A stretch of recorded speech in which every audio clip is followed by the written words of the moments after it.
This conference will now be recorded. All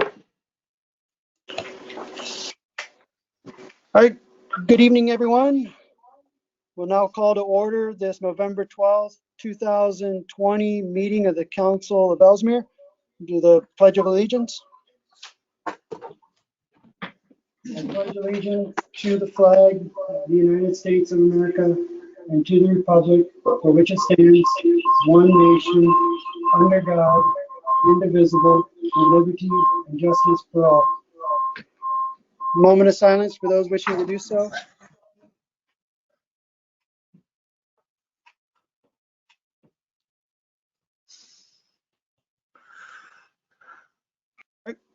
Councilman Hurst, if we can do roll call. First District.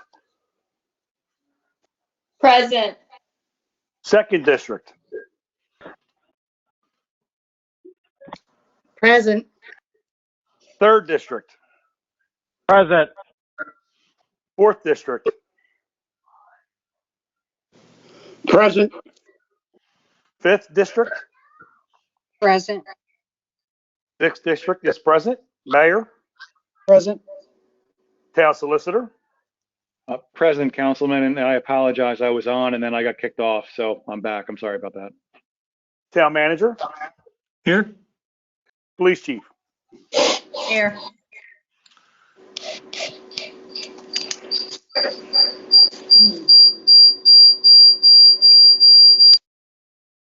Do we just have the two for public comment? And John Bednar. Okay. All right, we'll start with, we had three people for public comment. Ms. Lewandowski. Yes, I'm sorry, I had to take myself off mute. I wanted to talk about ordinance number 653, the email that I sent everyone. Sure, just state your name and address and then go ahead. My address is 11 Olga Road, and again, my name is Jessica Lewandowski. Okay. So I have some questions about the credits that you had mentioned in the email that you sent me, because you had said that the town had been doing things to prevent this ordinance of actually being raised in the first place. So first and foremost, I would like to understand exactly what we're doing, that we didn't have to do something that says we can't add to our property for 4 years, because we've known about this for 4 years. So why is this just now becoming something that's coming up?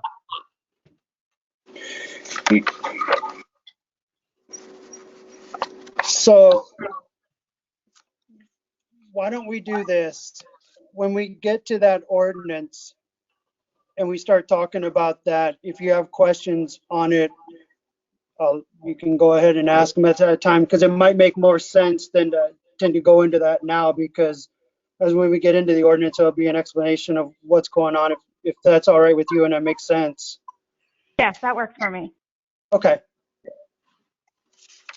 Mr. Pasquale? I'm here to speak against, I guess it's not a resolution, that's an ordinance, 654. I do not agree with it at all, and I will work very hard to fight it. And as you all know, I like to work hard. The other thing I wanted to talk about is the garbage collection, and I have a feeling you'll be talking about that this evening too. I don't really feel it's fair that we only have one can. Like, if you're in a property that only has one person in that property, you get one can. But if you have a family of 4, you still only get one can. And when Thanksgiving holiday is coming up, there's no collection that week at all. And you're trying to, a family's trying to make do with one can for 2 weeks. That's terrible. And that's about all I have to say about anything now. I guess you're going to go over the ordinance later, and I might have more to say then. Can I ask you a quick question, Mr. Pasquale? When we had trash collection through Waste Management, did you have more than one can? Yes, I did. Did you pay for that? No, I didn't. I called up the town manager and asked if I could have a second can. Okay. Sorry, John. Have you reached out? about it getting an extra can this time? I did, and I got no return call. And you're talking about from town hall? Yes, I called town hall, the main number, and they said, I asked to speak to Johnny. They said Johnny wasn't in that day, and they would give him a message and he would return my call. I'm not blaming Johnny. I have a feeling he didn't get the message. Okay. No, I was just trying to figure out because it was my understanding, even with waste management, everybody got one can, but now I'm finding out that people had more than one can and wasn't aware that was happening. But it is what it is. So are residents allowed to get 2 cans? No. Even if we pay for it? If you pay for it, it's fine, John. Even Waste Management's contract was 1 can per house. I understand that, Johnny. But some houses, well, under waste management, some houses had 4 cans, and I understand you're trying to cut costs. I do. Yeah, they were very lax. Waste Management was in billing us. I just think 2 cans, and if you have to raise tax. Okay. Point taken. And then you said, did you have anything else, Mr. Pasquale? I see it's moving. You said, John Benyon?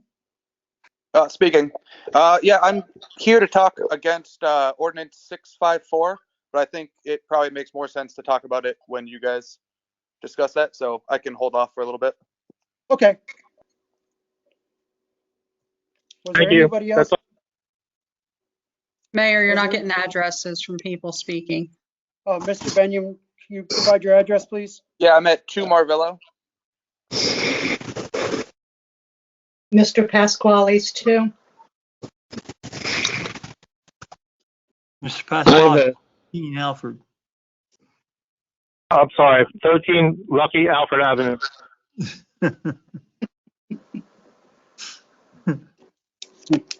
I have a comment I'd like to make, Mr. Mayor. Ed Zelinski, 1334 Maple. Okay, go ahead. I'm going off Mr. Pasquale's statement. What are we to do if we have extra trash if we can't get another can? Are we supposed to place it in the street? Because I have times where I have overflowing trash and I need to store it in an extra can the next week, and now I'm to the point where the other cans fill it up. I don't think there's any prohibition from contacting the trash management company and getting another can. I want to make a statement. I did help one resident call the Republic Services. They paid $45 for a second can. Yeah, so that would be the way to go. Ed? Are you still there? Yeah, thank you. All right, anybody else for public comment that we missed? Mayor, All right, we'll move to approval of the minutes from the October 8th, 2020 council meeting. Mayor, this is John Pockets. Can you hear me? Oh, yes, go ahead, Mr. Pockets. Address, please. I just want to have comments on ordinance number 654 whenever is appropriate. Okay, and what's your address, please? 116 Western Avenue.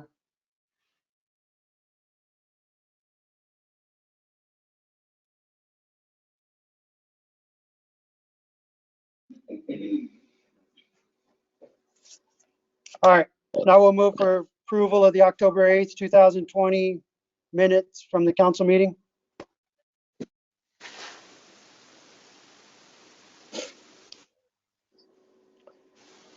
All right, I'll make a motion that we approve the minutes from the October 8th, 2020 council meeting. Any second?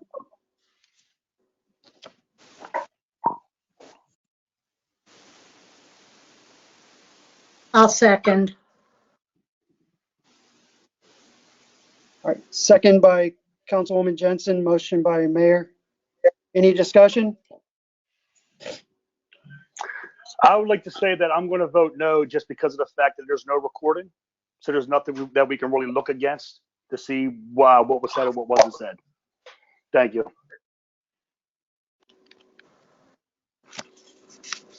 All right, any discussion?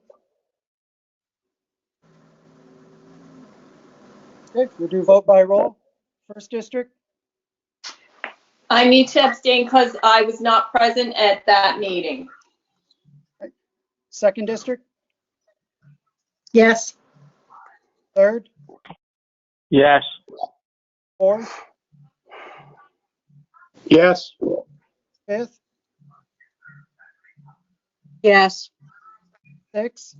No. Mayor, yes. Minutes are approved. 6 yeses, 1 no.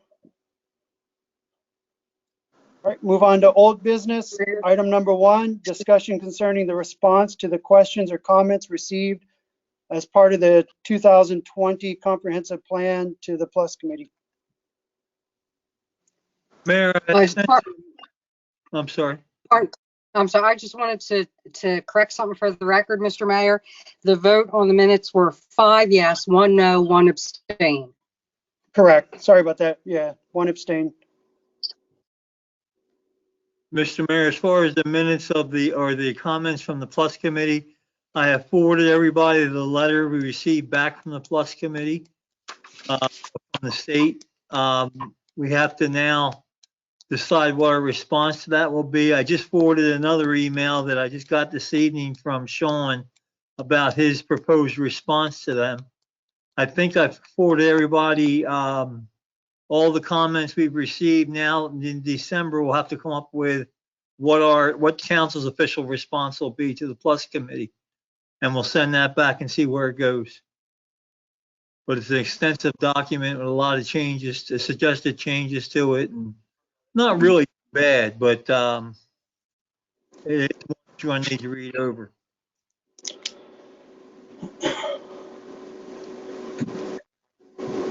And the planning committee still has to discuss this as well? That's correct. They just received a copy I just sent tonight from Sean on what he's finally suggesting the remarks will be. So I think we'll clear everything up by December's council meeting for this vote by council to either respond to the state with those responses or not to change whatever. Any discussion from anybody at this point?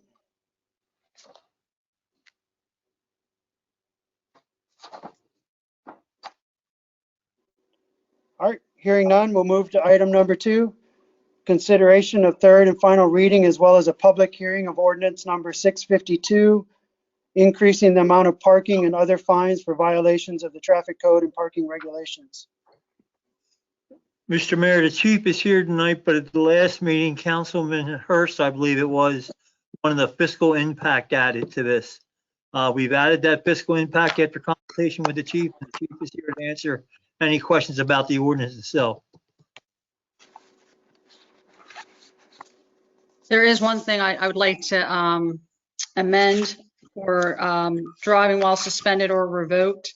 It says $200. Actually, the state fine is higher than our actual one which is $500. Instead of 200, make it the 500 to match the state if they write the local ordinance. That's in table 3B. Yes. Yes, 35, 27, 56A, M as in Mary. Okay, take that from 200 to 500 is your suggestion. Yes. Okay.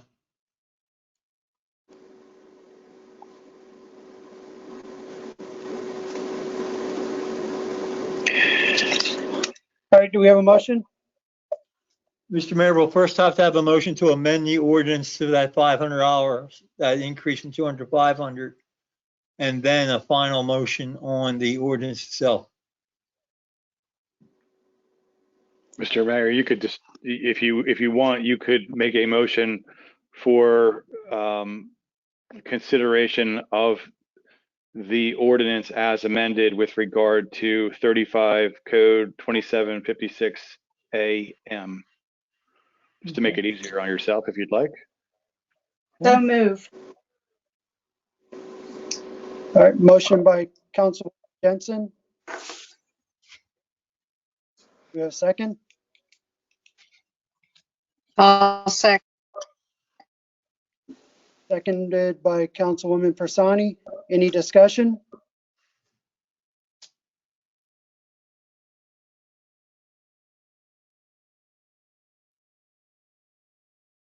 All right, there being none, any public comment?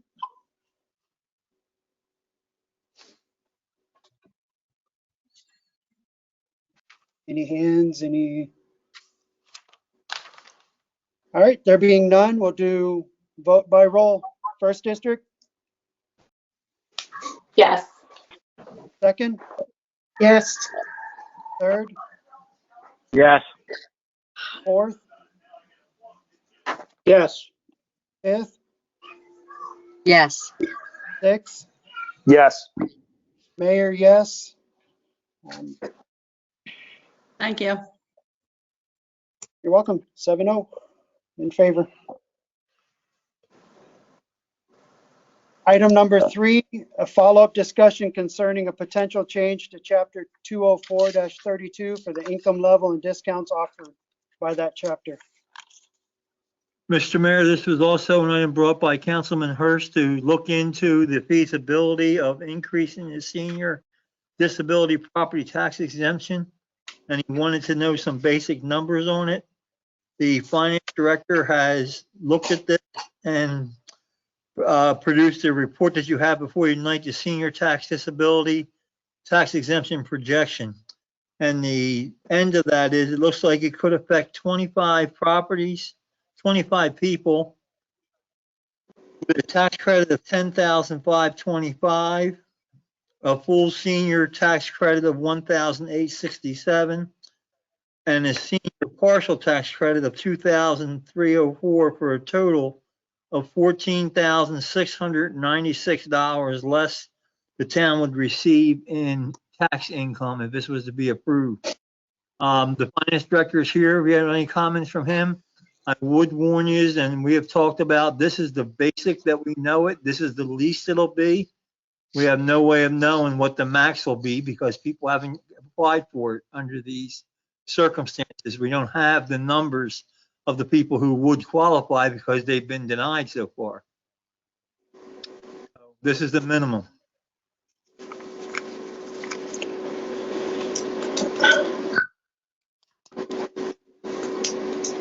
And I guess if this is something council wants to proceed with, we need to amend an ordinance, propose an ordinance.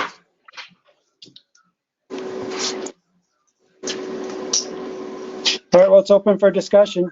Councilwoman Jensen? Yeah, I just so it makes it clear to me, what is the level? What are the income levels? I'm sorry, yeah, what is the current threshold for The qualifying? current income level, the current level is 38,000. And it's to be raised to, I guess I'm missing it. It's going right over my head. And it's to be raised to? I think we talked about 45,000. Okay, I didn't recall. Thank you.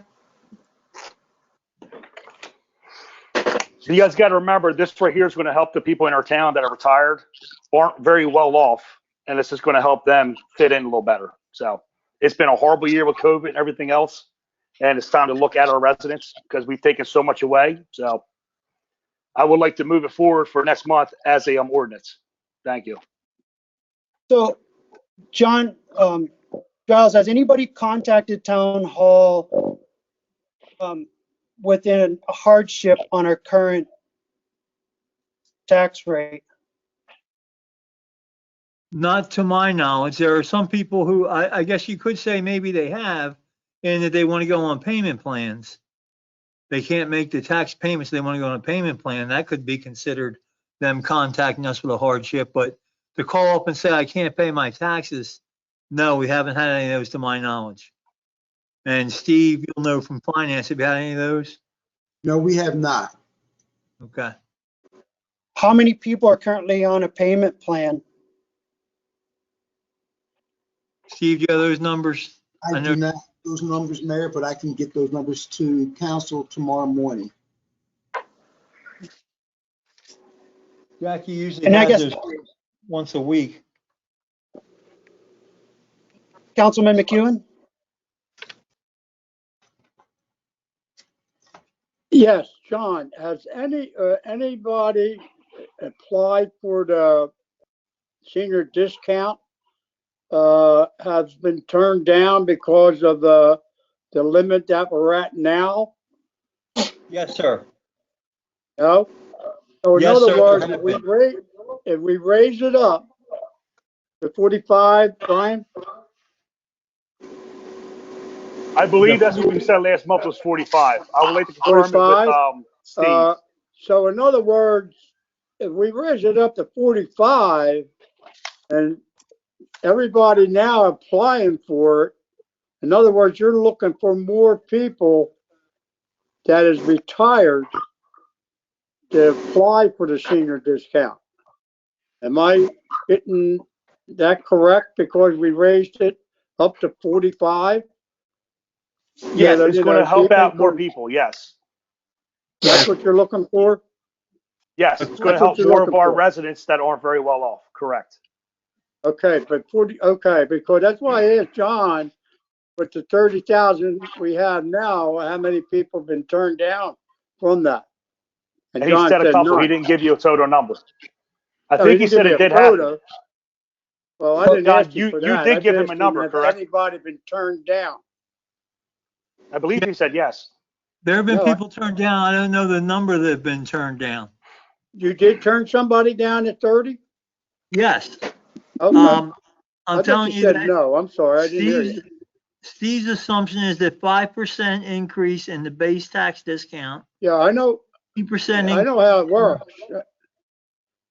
Well, this is data based on population. This is how Steve figured it out. He figured 15% more people will qualify for the discount. How would that affect our budget if we get, 15 more percent seniors on that? We would bring in at a minimum $14,696 less next year, at a minimum. Okay. All right. Thank you. So, Councilman Hurst, how did we arrive at 45,000 as opposed to 50 or 55 or 40 or? This was just a discussion to see if you guys had any ideas. And when I spoke to you last time, I think the only idea you had was to go and find our residents and parade them in front of the townspeople so we can see who was actually poor and who's not. So I'm sorry I didn't agree with you, but this was brought up by residents. There are people in this town that are in need. You heard John say people that asked for up to 38,000 were told no. So this isn't something that's unreasonable. This is something that's going to help out our town residents, like lifelong residents. So you guys can either agree with me or not. I would like it to come up next month as a ordinance, and we just move on from there. Thank you. So let's clarify one thing. Councilwoman Jensen, I'll get to you. Number one, never once did I mention parade, and I will gladly make public my emails with you. And that was never the intention. The idea was to have discussions around the town to discuss what might be appropriate number, how many people are affected, how will this affect everybody in town, and you declined to do that. And I will gladly make those public if we need to. Councilwoman Jensen, did you have something? First of all, Mayor, that was all by telephone call, and we had No, a total actually, disagreement. Well, I know we spoke on the phone about that too. So if you want to go, that we did speak on the phone about that. The emails will speak for themselves. We don't agree. You don't care about the residents of the town. That is fine. Let's just move forward. Thank you. That's called for. Boy, that was way off basis, Mr. Hurst. Way off basis. And I'll make the emails public. We'll make them public. It's easily done. Simple. Councilwoman Jensen? If I remember my question, I'll let you know. Not a problem. I'm a senior. Oh, I remember. I know what it is. Is it based on total household income or individual? For instance, if a husband and wife live in the home and it's a combined, their combined, whatever income they receive. It's not by individual, it's whoever is on the deed, or is it also by whomever is living in the home? It's currently in the code, the total income of the house and anybody living in it. All Thank you. gets added together. Thank you. We do have some problems with our discount code, not particularly this one, but let's say the senior discount code. We exempt police and firefighters, for example. There's a person that I know of in town that makes about $90,000 a year who gets a senior discount because money doesn't count because it's police oriented. Somebody gets $90,000, makes $90,000 a year in income and gets a senior discount. And so there's work to be done on the total tax package around here. Sounds like. I agree that we need to have more talks about this. So yes, that sounds good. Can I say something? Do we know, does Newport have a, tax credit like this? Do we know what their cap is? Newport, you mentioned, ma'am? Yes. I'm not sure about the city of Newport. I know the county tax is once you reach a certain age, you don't pay a county tax. Okay. No, Yeah. no. I know I get it. I get a senior tax exemption based on my income from the county and school taxes, but I don't qualify for the town. But actually, I don't think I'd apply for the town because I make enough money. The town needs it. Yeah, there's a lot that needs to be discussed on this, I think. Agreed. You get a good package together where everybody truly benefits, where we go after those who need the help and get them the help, while we call some maybe people who are taking advantage of the system. Agreed. Right. I have Any other? Go ahead, Councilwoman Jensen.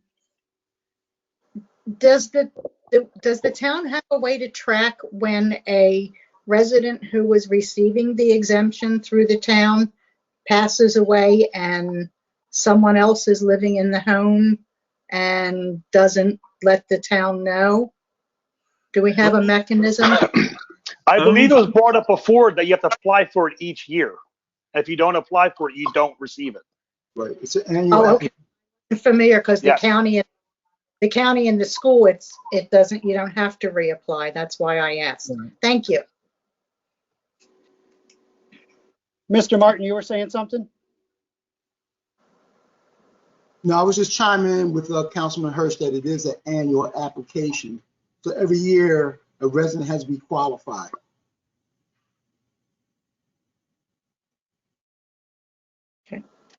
All right. Any other discussion? So what kind of ordinance do you want drafted for the next meeting? What do you want it to say? Do you want to say we're going to begin discussing it? I'll send you an email about it. I kind of what Steve made up here. I think the numbers actually look pretty good. It's not going to kill us. I know we're going into a deficit, but there's other ways where we can find money. So Okay. thank you. You want to start with your initial proposal? Yes, sir. That's pretty much it. And then we Okay. can talk about the stuff that you brought up and start working on that also. Okay. Okay. Thank you. Thank you. Okay, we'll move on to new business. Item number 1. The mayor and council be brought up to date concerning a problem with, we already did that while recording the October 8th, 2020 council meeting. Actually, I guess we didn't do that. No, sir. I sent you the memo I received from Melissa Fetke. Last month's recording of the meeting on this program. As we recorded the program, everything looked fine. It was said it was a recording and all that. At the end of the meeting, we closed it and everything like that. And then when she went to transcribe and she found she had like 45 seconds worth of tape and that was it. GoToMeeting she had contacted GoToMeeting who told her they had a problem during the day. They never told us about that problem. So we didn't run a tape backup machine of that day, but she did take notes of everything that happens. In addition to, like, we're talking right now, and this is all being recorded, but Melissa's keeping notes of everything too, in case something goes wrong. So the minutes that were proposed tonight were her copy or her reconciliation, not reconciliation, her recall of what was discussed and what she wrote down in her notes. It was not based on minutes. We understand this meeting is running fine so far. But we wanted to bring up there be no tape of last month's meeting, just the notes.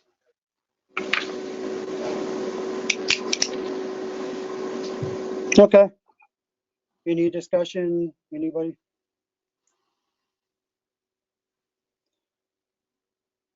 All right, we'll move to item number 2, consideration for first and second reading of ordinance number 653, an ordinance eliminating the need for an applicant who has a petition pending before the Board of Adjustment to first have their petition reviewed by the Planning Commission.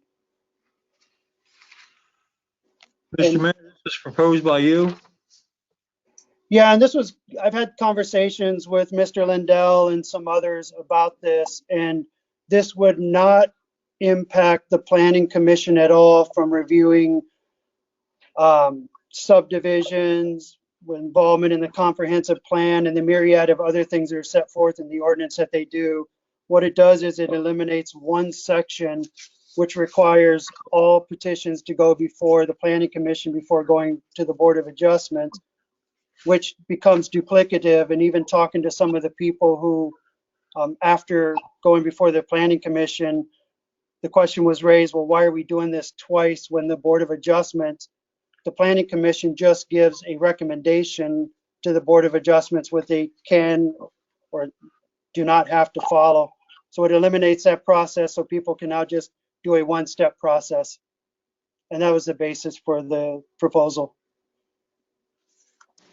Mr. Mayor, could I have an example of the kind of petition that would be exempt from Planning Commission review?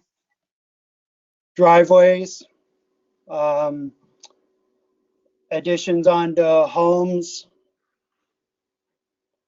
It would be anything else other than, like, subdivision reviews are still done by the Planning Commission. The tree canopy, I believe, is still a function of the Planning Commission. But it'd be those ones of driveways, things of that nature. Okay, thank you very much.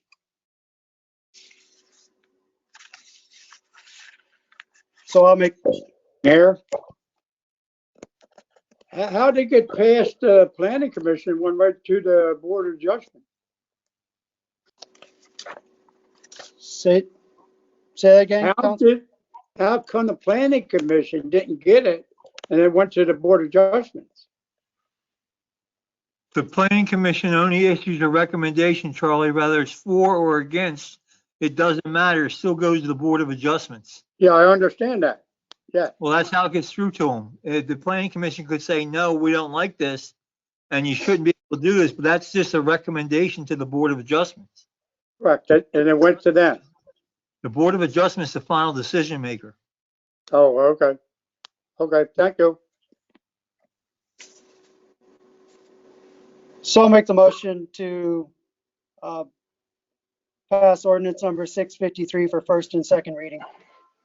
I'll second it. I'll second it. Motion by Mayor, seconded by Councilman Hurst. Any further discussion? Any more discussion? Councilwoman Jensen?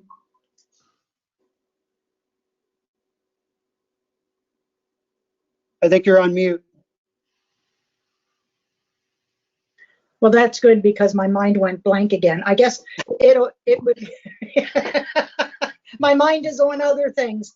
Okay, thank you.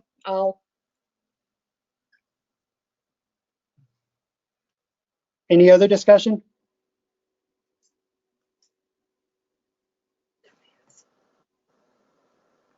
All right, hearing none, we'll vote by roll. First district? Yes. Second? Yes. Third, Yes. fourth, Yes. fifth, Yeah, sixth, Yes. Mayor, yes. Ordinance 653 passes 7 yeses, 0 nos for first and second reading.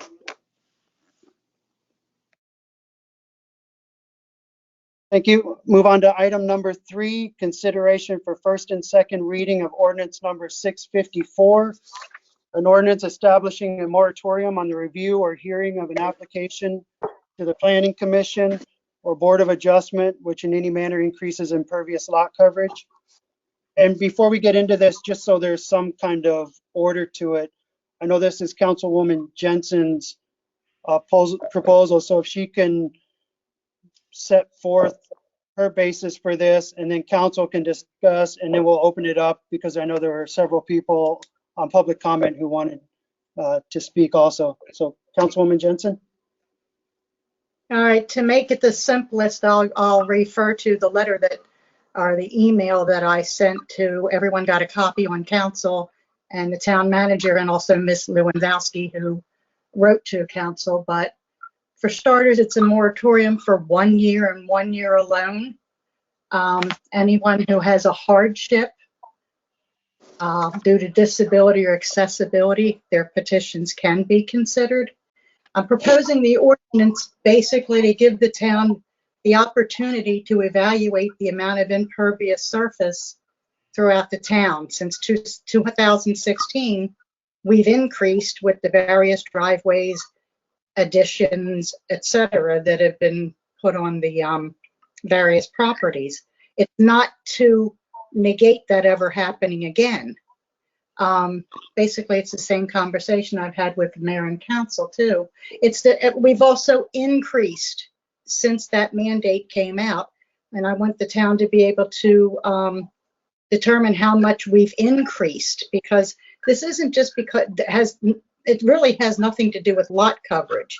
It's stormwater management, because when you build a driveway, a patio, whatever, that water runs off and runs down into the street, into the gutters, and eventually into our waterways. So my thought is to give the town to accomplish what it needs to do to avoid a potential fine and the possibility of raising taxes on residents who are already hard pressed to pay some of the taxes they have now. All right. Do we have a motion to consider ordinance number 654 for first and second reading? So moved. Motion by Councilwoman Jensen. Do we have a second? I'll second. Second by Councilwoman Skipsky. Yes. All right, any discussion? I'd like to discuss it. Well, anybody on council have any discussion, and then we'll move to public comment. I would like to discuss it. I'm completely against it. We've had 4 years to look at everything.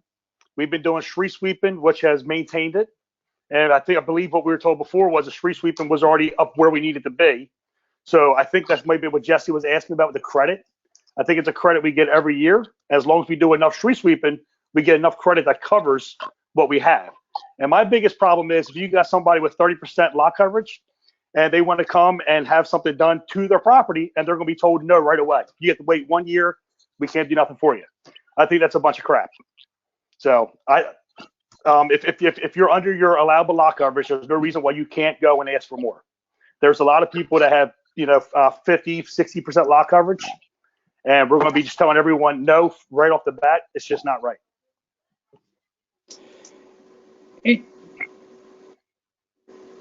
I know there was a discussion with Planning Commission regarding the MPDS. I don't know if Councilman Hurst was present for that, where a person from DENREC came in and discussed it. John, the street sweeping that we do, is that an annual credit? Because I thought the discussion was that is not.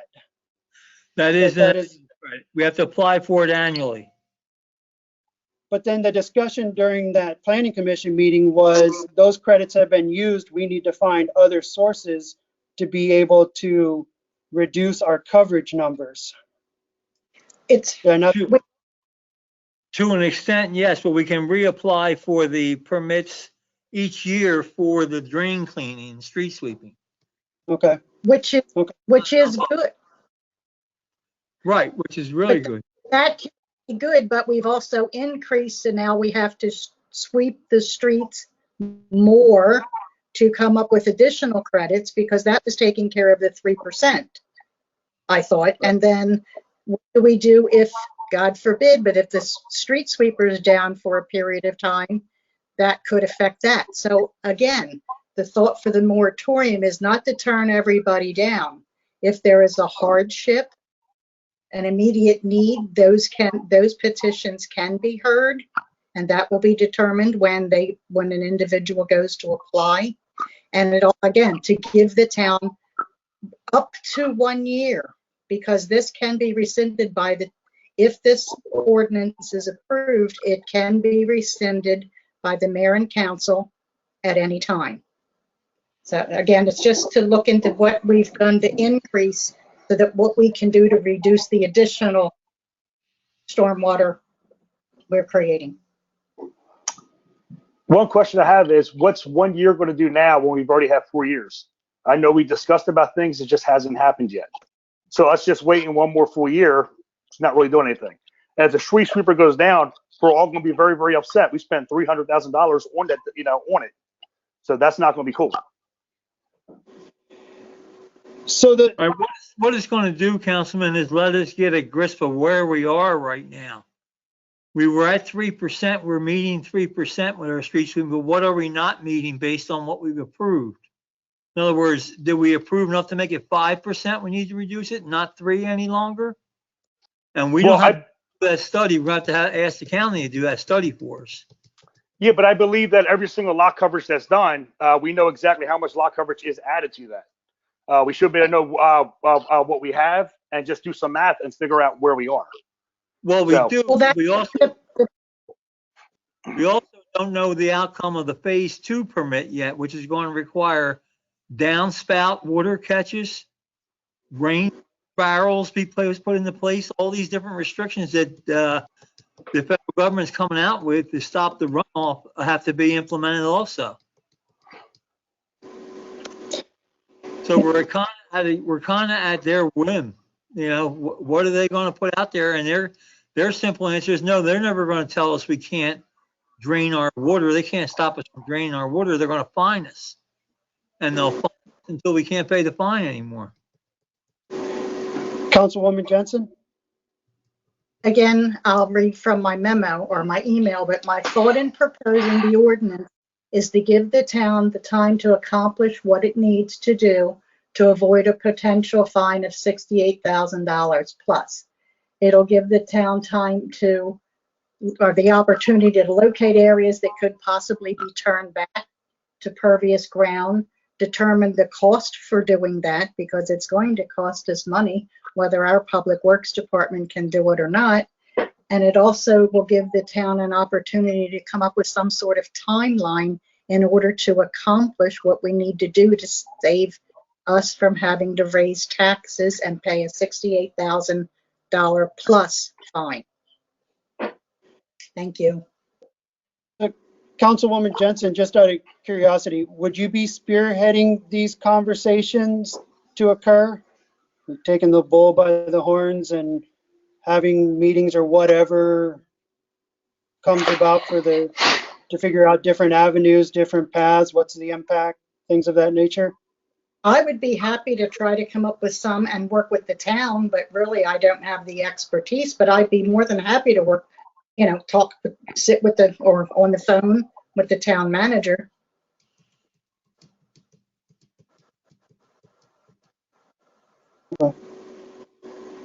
Anybody else with council? Any discussion? Yes. Joanne Persanti.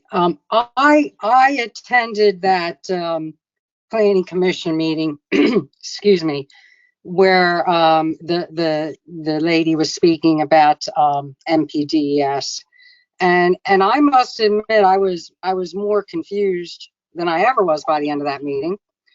I still really don't have a handle on, okay, every year we have these credits that are being applied. Well, how are they balancing against the changes that have been made to the impervious surfaces? I still don't have a good handle on that. They're not. And that's why I think, pardon me? They're not, because no changes have been reported to the impervious surface. It hasn't been updated. So it's still assuming it's 3%. Report is still assuming it's 3% lot coverage we need to come up. We may need to come up with 5% or 10%, who knows? We have another study in 4 years or more to determine what level we're at now. Approving these have no effect, or did approving these have a 3%, additional 3% effect? We don't know. We didn't do the initial study. The county did. We couldn't afford to do the initial study of this. So we're being based right now off of what the initial report was, what the phase 1 scenario was, saying we had to cover 3% or cover the credits for 3% or pay these fines. Now, is it more than 3% now? We don't know. That's what the purpose of this ordinance is. Where are we? And if we continue on this base, where will we be in 3 years, 5 years? Is nothing? Do we not need to worry about it? That this meets what everybody says and that's it? We can go ahead and do what we want to do? We don't know. So when are they scheduled next to evaluate our impervious surface coverage? They're not. We're going to have to ask for it. Unless the phase 2 permit comes out in effect. Well, I don't know what the deadline is for that. They're 5 years behind the phase 1 permit.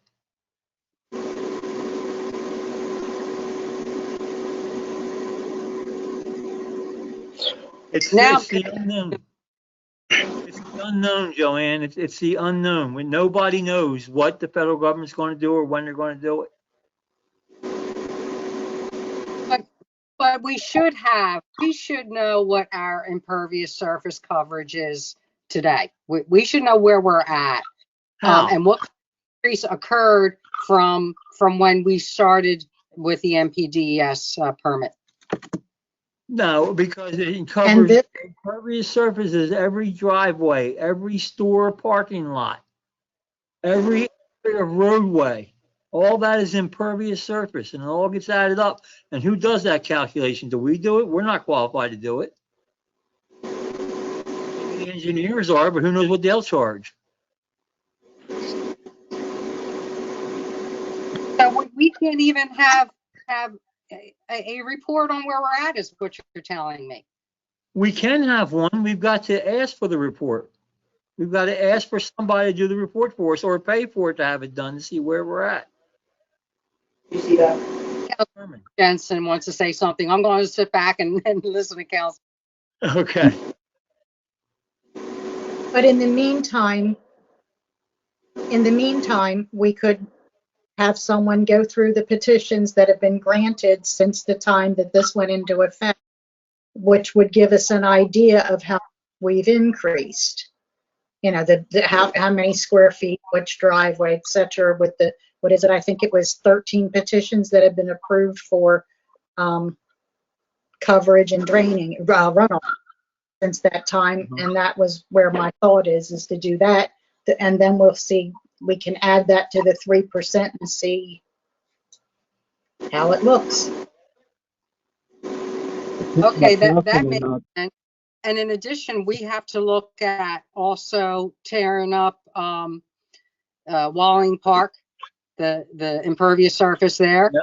So, yep. That should run, you know, at the same time. We should be doing these things now so that we can offset too. That's Okay, the now my other, That's a very valid point. We should be. When you deal with acres, what does the park get us? And broke we're up. looking for 13 acres?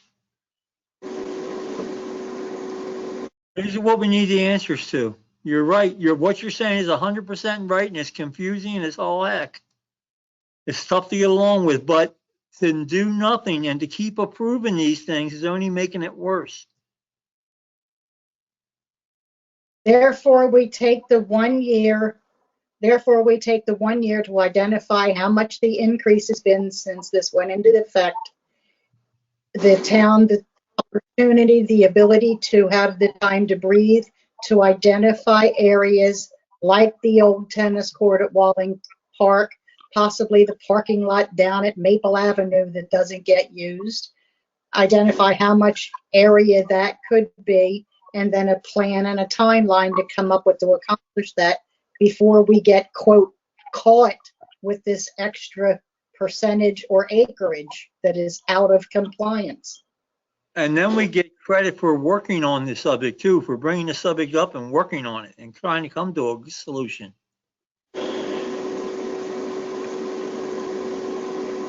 It's a council decision, but it's one that's got a real side to it. okay, then my other question is, do we really need a year? I mean, if we do what Councilwoman Jensen's suggesting, as far as take those 13 petitions and have the engineer, somebody just calculate what that increase is, and then, you know, get an idea of what we're going to eliminate in terms of impervious surfaces on town property, will that really take a year? Is this something that can be done, let's say, within 3 months? And this would be a good time to do that because there are not many projects that come forward during the winter months.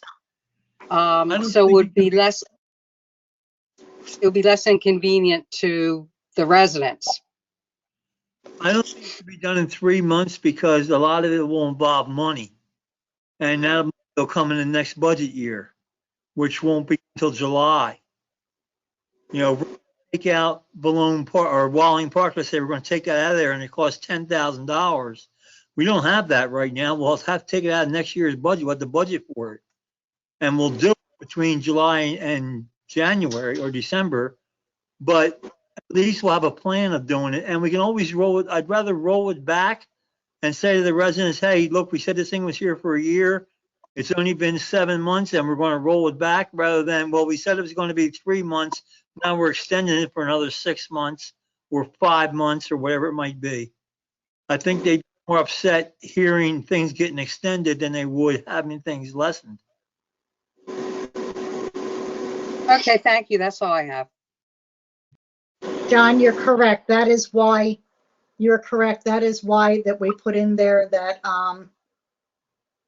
for up to a year and that council and mayor could rescind it earlier if it was determined it could be rescinded. Right.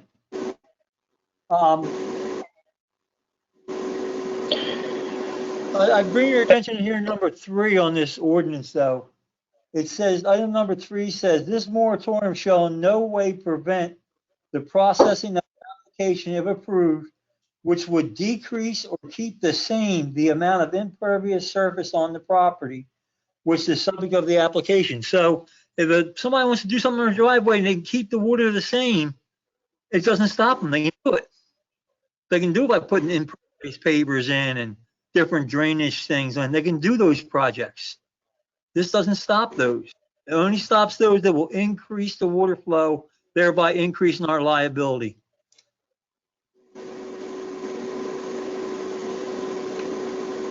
All right, anything else from council? All right, after hearing all that, is there any public comment? Yeah, I'd like to talk, please. All right, just identify yourself and your address and go ahead. Vince Shavico, this is 11 Valone Road. First off, I'm going to pose a few I guess, subjective questions here. I built roads around the world. Okay, I was a Navy Seabee, and I've built a lot of roads in my day in the desert, in temperate climes, wherever. I don't know if you've ever dug a hole anywhere in Elsmere. You go a couple inches down and you hit clay. That, by its own definition, is an impermeable surface. Okay, this whole area, this whole problem with water runoff has nothing to do with our area. It all has to do with the construction going on north of us, and it's running through us.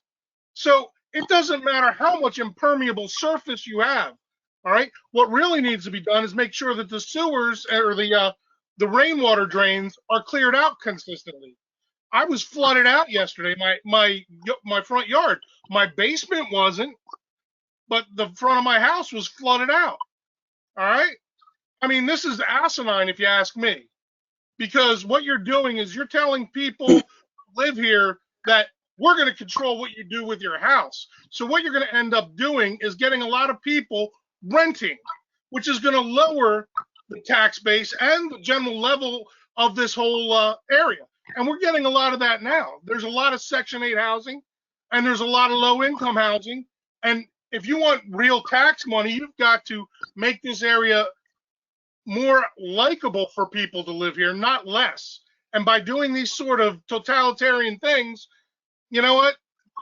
You're gonna, if you want to do this, I mean, this is simple math, like Councilman Hurst was saying. If you got to do it, you know, all it is a simple addition and subtraction. You've already said that you don't have the means to do it.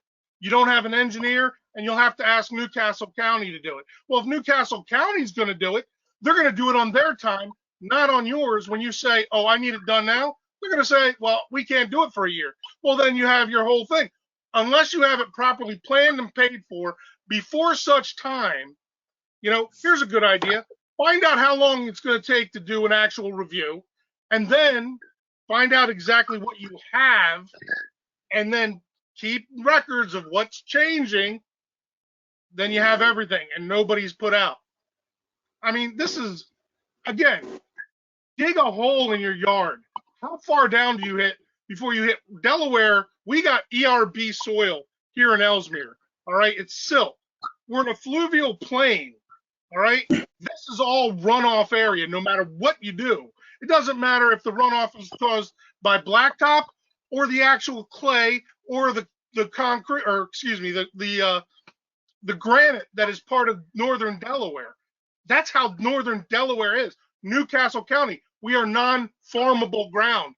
Look it up on Newcastle County's site, which I did. Delaware soil, Newcastle County. Non-prime farmland, because you can't farm here, because there's no way to go down deep enough for roots. This is ridiculous. All you're doing is telling people you don't want them to live here. Mr. Shabako, DENREC is the one that would be imposing the assessment or fine, not the town of Elsmere. Yeah, but from what you're saying is you have to go to Newcastle County and say, hey guys, check us out and tell us how much we owe you. They have no plans. So it's like, no. Hey, you know what? I stole a piece of candy. Let me turn myself in. What would you suggest the answer would be? Raise taxes to an amount unknown and then use the funded? No, you keep track of what you're changing, and then you do from the state of start of the assessment, you find out how much you have, and then you use math to figure out the difference. It's very simple. It costs money to figure that out. Hold on. A calculator would help. John, but I mean, I don't know what you're thinking, but it's, you have a size, and then you know how big the size, you get the plans, you know how big is being added onto that. So then you just adjust with a calculator. And you don't even have to be an engineer to add and subtract. John, real quick, how does the process work for DENREC when they did the assessment? It's not us asking for it, correct? No, it's not. It's they did a study. They determined this is what Newcastle County and the co-permittees owed or had to control. And if you didn't control it, then you paid the fine. That's what it So was. when they do a reassessment, is that going to be because we asked for it, or they're going to do it and then tell us where we're at? They're going to do is tell us when we're at, unless we're beating the door down to ask them for a reassessment. Well, you said say we we don't don't have agree. the money to do the reassessment. We have to have them do it. So which is it? It's No, that's to the do. answer. We're going to ask them to do it. We've Well, got they're going to to ask do it. them. This is crazy. How do you suggest we do the study? What did I tell you? You just wait you until said they do to the study. and You're add going to it wait up. anyway. You're You going to said wait you said anyway. If you're not going to use and it add as it a up. source, they're going to do it. So, I Well, mean, this is circular logic you're using. You said you Can I should make one suggestion, please? Can I Hold on, make one suggestion? Councilman, hold on. We should probably call a math teacher, because I'm sure we got the lock of what our area is, and I'm sure code took count of what was done, and the math teachers are pretty smart with math, and they can probably help us out here. So, thanks, Vince. Probably. Thank you for the help. Thank you for the helpful hint, Councilman. Go ahead, Councilwoman Jensen.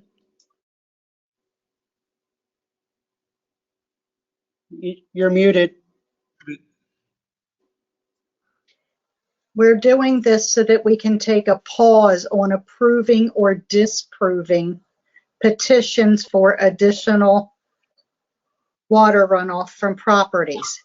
Because wouldn't it be a shame if John Doe and Mary Smith came over because they wanted to build a nice patio for their backyard for their barbecues with their families so that they can cope with COVID, and they were denied. So the year gives an opportunity for the town to assess where it stands, what it needs to do, and the time frame for doing such. It's not saying people are never, ever, never going to ever again be allowed to improve or increase their coverage or possibly go up to their 30%, what Mr. Hurst keeps referring to, and other. It's just to give a break so that people aren't turned down and waste their money for the petitions. Well, wait a minute. That still doesn't make any sense, because you're just going to arbitrarily decide that they can't have it, and all you have to do is simple math. Point of order. Are we going to argue with the public, or are they going to listen and be recognized and identify themselves? I thought we'd already identified myself, and I thought you were a public servant. I'm a town You don't want to council. let the public leave. That's quite frankly what you need to do. Yeah, look me down. That's cool. You just said that to a 3-year public servant. Oh, yeah, well, I served 32 years in the military, and I don't give a rat's. All right, any other public comment? I have some. Actually, hi, my name is Jessica Lewandowski. I'm at 11 Olga Road. I do have a question very quickly, just before we get into this again. I believe it was Councilwoman Prasanti who said that 13 petitions had been filed for change. Was that within the last 4 years? No, I didn't make that specific statement. I believe. I do apologize. I thought it was you. No, I have no knowledge how many petitions were made. It wasn't me. Okay, Sorry. I do believe there was a female councilwoman that stated that 14 petitions had been requested. And I'm curious, is that 13 petitions in 4 years? Because are we seriously going to have this conversation between the council and the residents of this town over 13 petitions in 4 years? We can't just leave it open? No, I think Jessica, is John Giles. I think that what was said was there were 14 petitions. It was not over the last 4 years. It was over the last couple of years. And all but one of them had been approved, regardless of the. That was the thing that initially gave the concern to the Planning Commission's approval of these petitions. Okay. Planning Commission who were saying, look, I don't care what the law says or what the permit says. I'm not telling my neighbor they can't have this, so they're going to have it.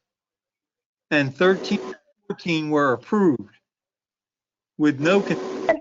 or little or no consideration being given to the water runoff? Well, because I'm a new resident, so I'm new to learning everything that goes on here the way that it does. The thing I don't understand is I don't know why the town council gets to dictate what I do with my piece of parcel that I paid my cash for. If I'm under my lot coverage, why does someone get to dictate what I'm going to do with my property? Because I can tell you that I will put it up for sale and I will leave, and who knows what you'll get. Because there's laws, Jessica, just like you can't build so high or you can't build so close to the fence. There's laws But and I rules. haven't met those ramifications yet. Right, you haven't You met. won't even give me the opportunity to. Yeah, because it's a law. You can't. You wouldn't get a permit to do it. No, I think what Ms. Lewandowski is saying is she's under the lot coverage, so why can't she go up to the permissible lot coverage? The question, I think the ultimate question is, everything everybody does in this town affects everyone else, in the sense that once we go over a percentage and we can no longer find park land that's paved to recover, or credits to get from doing the street sweeping, that 65,000 or 68,000, 60,000 plus whatever assessment that DENREC is going to impose is paid by the town. And if you look at our budget right now, everybody does a good job of meeting our budget and repairing streets, and we go through and we identify those. You take out 60 something $1,000, that's a huge hit on everybody in the town. So it's the impact of one, two, everybody. So that's why the discussion is, in my view, should happen. Councilwoman Jensen? And people need to understand that the NPDES and NPDES permit do not have anything to do with lot coverage. It's stormwater management. Stormwater management is what this is all about. John Benyon. John Benyon, to Marvillo. So, I mean, just to answer Councilwoman, just to respond to that, it is related to lot coverage, because if we can't build on our land, like I live at Tuvalone, and why am I being punished? Because the old owners didn't do an addition or put a driveway in, and now I don't have this ability to. I'm a new owner. I'm looking to invest in my property, which the thing I kept on hearing throughout this entire meeting is, we need money. Well, if I can improve my property, that you guys can institute a larger tax on me and thus help pay for some of these things. Another question I have for John Giles in particular, is this ordinance, how does it relate with porous asphalt or concrete? That is a thing. Is that, is that still allowed even through this ordinance, since it still lets water through? And is that not something we could maybe invest in the town to ramp up some of this impervious surface? I don't know. It certainly is. And that's one of the goals we try to suggest to people when they want to do driveway extensions and so forth. And we got to look at it for our streets too, to see if we can reduce the amount of coverage at the streets. We put asphalt in there now. How about we use this porous asphalt? Sure. So under this ordinance, we would still be allowed to use or put in driveways as long as they get approved that are porous. And does that count against your lot coverage then? That's a side question. Well, it still count across your lot coverage. But it's porous. Isn't that what counts against lot coverage? So if I was to put pavers in, which is considered porous, would that not count against me? Pavers do not count lot coverage as long as they're correctly. Can you explain the difference? I know this is getting off topic, but to me, those are the same thing. The pavers they both allow water to go through.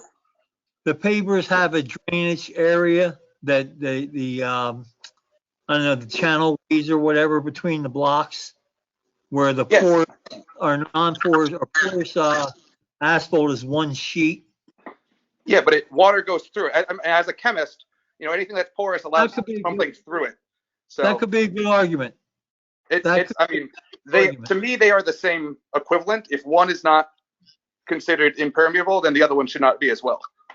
That could be a very valid argument you could make to the board, and I imagine you'd probably win that. Okay. So, but like I said, I mean, I don't want to call anybody out in particular, but if just walking around Valone Village, I mean, there's one house in particular that must have upwards of 80% lot coverage, which again, this is not about lot coverage, but I mean, if we're looking to scale back, you can't tell someone to destroy their property, but it's, you know, we're being penalized because the old owners never did anything. So it just seems a little ridiculous to me. And, you know, I would not really agree with this ordinance. Well, it's got to stop somewhere is the thought. It's got to stop somewhere. We got to get a handle on it. Oh, and I agree with you, John, that there is a limit. But if I'm well below is it 30, 32? I forget what the percentage is. But if I'm well below that because I have literally 0 additions on my original property, then I'm just penalized because other people were allowed to go well above the lot limit, and that just seems wrong to me. Now remember that section 3 I read of the ordinance that says moratorium shall in no way prevent the process of any application which, if approved, would decrease or keep the same amount of impervious surface on the property. John, I get that, but I literally have no additions. So what you're telling me is I can't do any work to improve my property for a year. And while like I said, there are plenty of properties that have greater than 30% in our section alone. Yeah, I'm saying it just seems kind of asinine, like Vincent was saying, that, you know, we're held to a different standard just because the people in front of us didn't put any investment in their property. Mr. Benyon, you're absolutely right, and that is a huge issue. And it's a huge issue if you walk around this whole town, that right now we are dealing with past decisions, and whether it be, you know, federal government's decisions were different at the time, the state's decisions and decisions within the town. It's what we're dealing with now and trying to figure out how to approach. That's absolutely right. No, like I said, I completely agree. I just, you know, would like some clarification later. If hopefully it doesn't go a whole year, because we're looking to put in a driveway, and I know you can get that petitioned. And just to correct me on the timeline, you can still file for petitions before December 11th or something like that. Is that correct? That's correct. So one of the speed up this process. One of the things that always comes up is, you know, what unfunded mandates, to use Mr. Jeromechuk's favorite issue. But there's always an issue. So if we take exception to what DENREC assesses to us, then you litigate and you push back, and then you end up spending money on that, which at the end of the day is not recoverable most of the time. In fact, it would not be against a governmental entity. So there are all these different factors to weigh on how to deal with this and avenues to take, which warrant a conversation before we end up with a huge bill. And now we're trying to figure out what to do with it, whether that be contest it, pay it, whatever that. Well, that is fine, and I do understand that. But why does this need to be a stop? Why can't this be a, you know, we can still look into this, and like Brian had suggested, and same with Vincent, why can't we just keep track of the number that we're adding to it? That way we can simply add to whatever number we get through the study. Why does it need to be a stop, a hold from improving our properties? And again, improving our properties increases our property value, which it can ultimately be taxed and go towards the town. It just seems like a simpler method to me.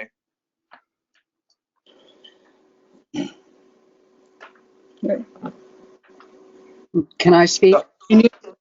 Any other public comment? Or I have some. Yeah. I have a comment, Mr. Mayor. Ed Zielinski, 1334 Maple. Okay. Okay, I just want to go back on what Miss Jensen said about the park down at Maple Avenue. That park does get used daily by kids riding their bicycles, remote control cars, and before the basketball net was taken out, they would play basketball there almost every day. So that park is used, that impervious surface is used every day. Secondly, This ordinance is a total infringement of property owners' rights and is borderline discriminatory because, as the other gentleman said, you're telling one person they can only have 30%, but the other guy can't build because the other homeowners failed to do so. Also, like the first gentleman spoke, you go down a couple inches in this soil here, it is mostly clay and rock, hard clay, hard rock. And like the other gentleman said, that is an impervious surface, only a couple inches down, so that's not going to affect the water runoff. And it's going to affect the revenue from people applying. People ain't going to be able to apply. It's going to affect revenue. And it's going to discourage people from moving to this town because they won't be able to build on their property. Thank you. John Pasquale has something to say. All right, go ahead, Mr. Pasquale. Yeah, I found in my long years on this planet that once you take something away from somebody or a group, it's very hard to get that something back. So if you take these, let's just say, I'm going to say for easier sake, driveways away from the people in the town of Elsmere, it's going to be very hard to get those driveways back. I've found that to be true in almost all cases where I've worked in both federal and state government and also in private industry. Also, the other thing that I wanted to say was this town has a high parking problem. And I will say Council District 6 is a lot different than Council District 2. And I mean in height. So they have a lot more issues with water than Valone Village and Council District 6 does. I mean, we have our issues with water, but not as bad as in District 2. So, I mean, I understand why the councilwoman is proposing this. I do. But I don't think that's the case in all areas of the town. And I do think it's discriminatory. And the other thing I wanted to suggest, and as a stopgap measure, is maybe you could increase the fee for if you wanted to get a driveway, and then that way it would slow down the application process for getting driveways. That's my solution to this. And that way, if you wanted a driveway bad enough, you could pay the increased fee, and then the town would have extra money to pay whatever fines that DENREC or whomever is going to assess. That's what I say to do. I don't believe in this ordinance at all, and trust me, I will be talking in these meetings until this goes away. That's all I have to say. Mayor Thompson, may I be recognized? This is Mary Steppe. Yes, go ahead, Ms. Steppe. Hi, this is Mary Steppe. I'm actually on the Planning Commission for over a year now, and I just want to offer a little clarity.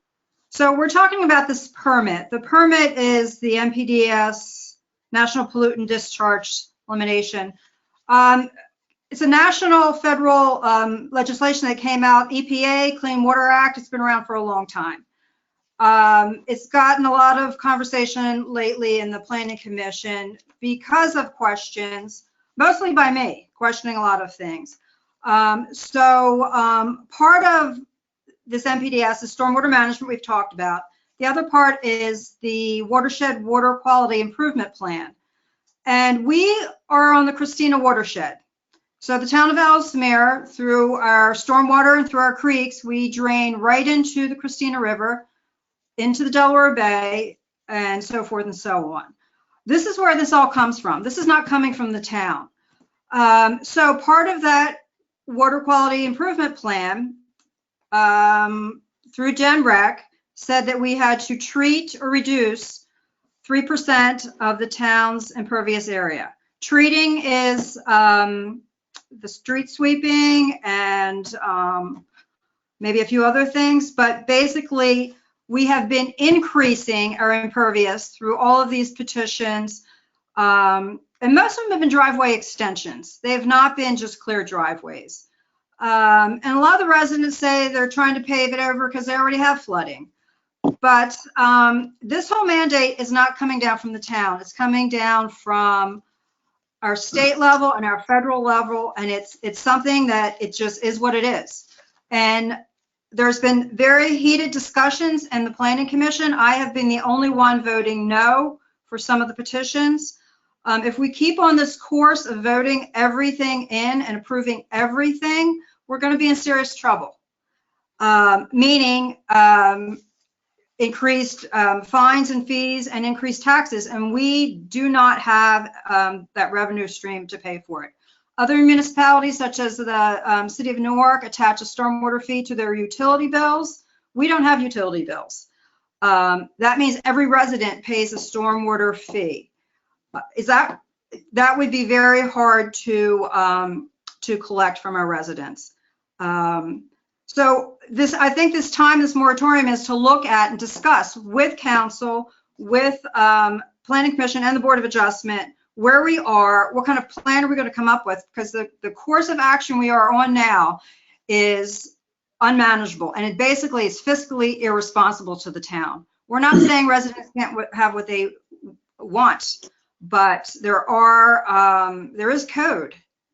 But we have to have some type of balanced approach as residents and as the council, and to figure this out. And this is what this moratorium was to come up with, to figure out where we are and to get educated on it. It's very confusing what this whole thing is, as many people admitted.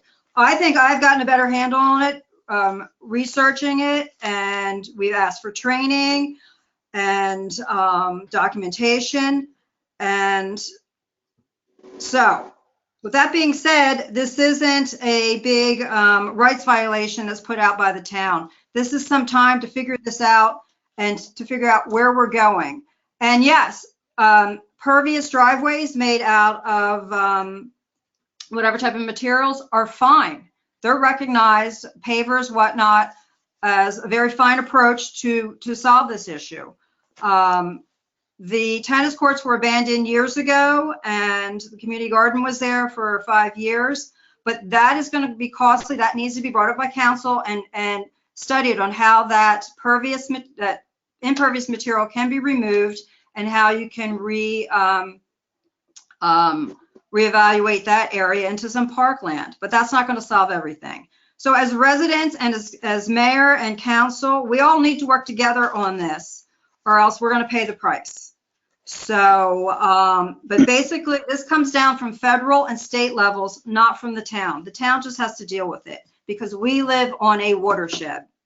So yes, the leaves clogging the storm drains. We don't have enough storm drains in the town. I think this was brought up discussion with comprehensive plan. We have some storm drains that are ineffective. We need to look at that. We have roads in disrepair. We don't need a huge fine because a few residents wanted driveways or whatnot. Driveways can be put in with pervious materials, but we need to come up with some balanced approach.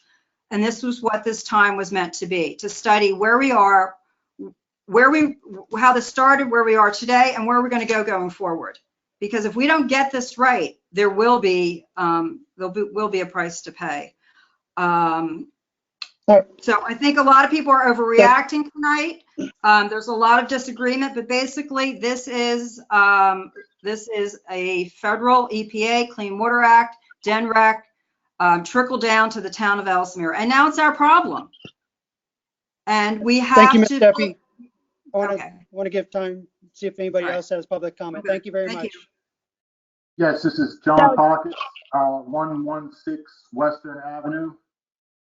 And I'm also on the planning commission, not for very long, just for a few months. So I kind of stepped into this as it came about. And I'm not really for this petition. I want to throw some numbers out at you. Does anybody realize we're talking about 7 acres is what the 3% figure comes out to. And I guess we're actually talking more since there have been projects done since that study was done. 7 acres. Does anybody know what that looks like? Well, here you go. 1 acre is 43,560 square feet. So 7 acres is 304,920 square feet. 1 football field is 57,600 square feet. So this 7 acres is 5.3 football fields. So they're telling us that we got to get rid of 5.3 football fields of impervious surface. Seems like it's really out of, I mean, that would be crazy for this town to get rid of all that. Secondly, is this ordinance legal? And if there's legal challenges to it, is the town ready to challenge that legally? Because I don't really think it is legal. I think a better way to approach this is to come to terms that we're not going to meet this 3%. Okay, maybe we can meet it through street sweeping and other means, but we're not going to meet it by paving over basketball courts, or taking out paved areas like basketball courts and tennis courts. I mean, that's crazy. You're taking out. As a kid, I've seen the basketball court here on my side, and it's really not very appealing to play to. I think we should be more likely to try and make these parks appealing to kids instead of taking them away. I mean, what country are we living in now trying to do this stuff? And when would the next tax hike be triggered on this? We need to think about that, and fight the tax or the fine payment for this. One other thing, this ordinance means no sheds. Nobody can have a shed for a year.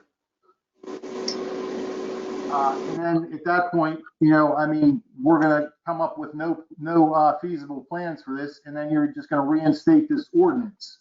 So I don't think this is very well thought out. And one question for Mr. Giles: when was the county study done? That was 4 years ago. I'm sorry, sir. I'm having a problem hearing you. The county study was done 4 years ago. I believe it was longer than 4 years ago. Don't know the exact date. Right. The town has done some things like I live over here on this side, and there's a dog park that was just put in 5, 6, 7 years ago, and you put in a paved parking lot. I don't understand that. Mm-hmm. That's about all I have. Okay. Anyone else for public comment? Yeah, Eric, I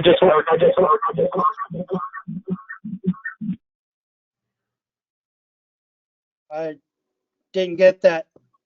Eric, I just want to say that over here in Valone Village, we have a lot more room, and I don't know if I mentioned this before, and a lot of people can put driveways in, and they can in other parts of the town, and there's parking is at a premium everywhere in the town, so why would you stop someone from putting a driveway in to get the cars off the street? That's my last comment. Who was just speaking? It just came across as caller 04. It was John Pasquale. John Pasquale, okay. 13th Avenue. Okay, thank you. You're welcome. Any other public comment? All right. Anything from council before we vote? Yes. I just want to say this. Sounds like. Go ahead. Sorry. No, I just wanted to clarify. Mr. Pockets had mentioned that we were, referencing tearing out parks.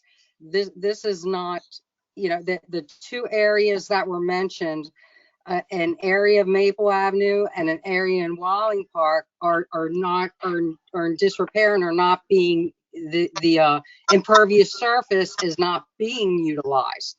So they would be ideal places to once again, reseed with grass.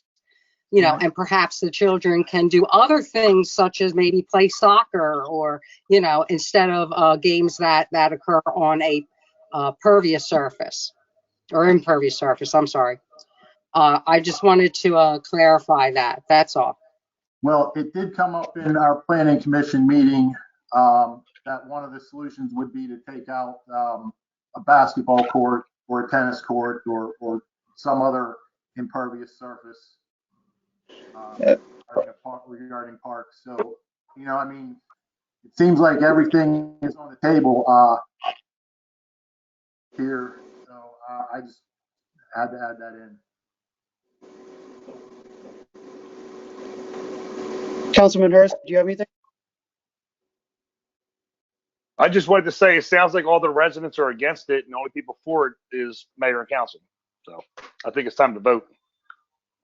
It doesn't sound like all the residents. It sounds like some residents in District 6 to me. I'm sorry, Mrs. Jensen, it was all but one. That's Councilwoman Jensen. It's not Mr. Hurst. I apologize, Mrs. Jensen.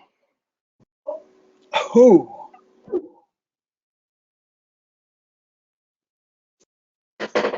Anything further from council? All right, we'll vote by roll. First district?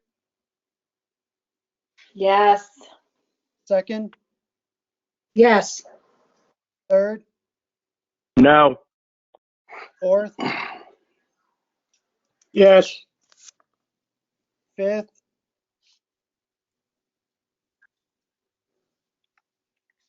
Fifth district? Yeah, I'm listening. Yes. Six? No. Mayor, yes. Ordinance 654 passes 5 yeses, 2 nos for first and second reading. Will there be more discussions? This leaves the opportunity for more discussions. Before you move All right, on, item number. if I could, before you move on, Mayor John Giles, What's that?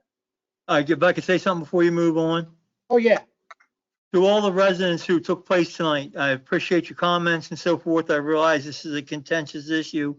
If you want to send me an email at Town Hall, I'll make sure you're included on any future meetings we have about this. I'll make sure you're notified of Skype meetings as I get up with Councilwoman Jensen about holding public meetings about this and so forth. So email me at Town Hall and we'll make sure you're on the list to comment on all the meetings we have. Can I make a comment as well? Another comment, I'm sorry. Yes. Perhaps between now and third and final reading, some things can change. I was very pleased to hear that at least one resident, Mr. Shavico, has history in dealing with these issues. Perhaps he can assist us in the calculations that we would like to see. Maybe. So maybe if there was an informal committee that could meet, with the go-to meeting to try to have some discussions before the next meeting. I mean, that could change the outcome of the third and final reading. So if we could step it up and get the information that we need between now and then, that could change a lot. Thank you. Okay. Yeah, the idea is to get the right answer, not the quick or easy answer. All right, moving on to item number 4, discuss an issue which has arisen with the new garbage collection company. Mr. Mayor, I'm going to pass on that and it'll be discussed in executive session. Okay, move on to item number 5. We'll review a special event application received from the Elsmere Presbyterian Church, as well as a request for the applicant to waive the fees associated with the application to hold a drive-through live nativity event. Mayor, you've essentially summed everything up. They have submitted a request to do a live drive-through nativity event during the Christmas holiday, and they're asking fees to be waived. Mayor and council has a copy of the application in their packet. And we just need to know how you want to proceed. Is this something that we need to vote on? Because I know in years past for Corpus Christi, we've always done the same thing. So I think we should extend the same courtesy to this church here also. Yeah, I think so, Councilman. I think it's proper to do that. The chief has reviewed it, has no problems with it. I have no problems with it from the town manager standpoint. We don't see any issues with it. So do we need a vote on that, or is it just testing?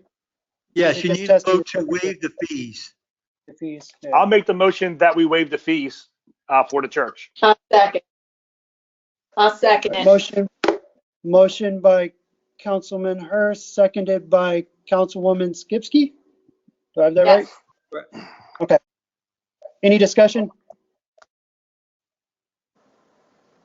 Second. I'm gonna guess this one's gonna be pretty unanimous. All right. Mr. Mayor, Yes. with regard, this is Town Solicitor McMackey. With regard to discussion, I just want to advise council, we are waiving this fee for a religious institution, which is fine. We must extend the same courtesies to non-religious nonprofits as well. Thank you.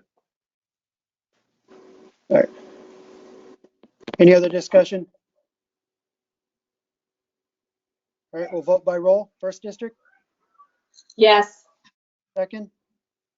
Yes. Third? Yes. Fourth? Yes. Fifth? Yes. Sixth? Yes. Mayor, yes. All right, unanimously, the fees are waived. Thank you. All right, item number 6, consideration approval of the 2021 town holiday schedule. Mr. Mayor, you have the 2021 holiday schedule before you. It is 3 holidays less than last year, with the loss of the 2 election dates, as well as the June, whatever that thing is, June meeting or holiday. What is that the state celebrates? Juneteenth. It's Juneteenth. Juneteenth not included in there either.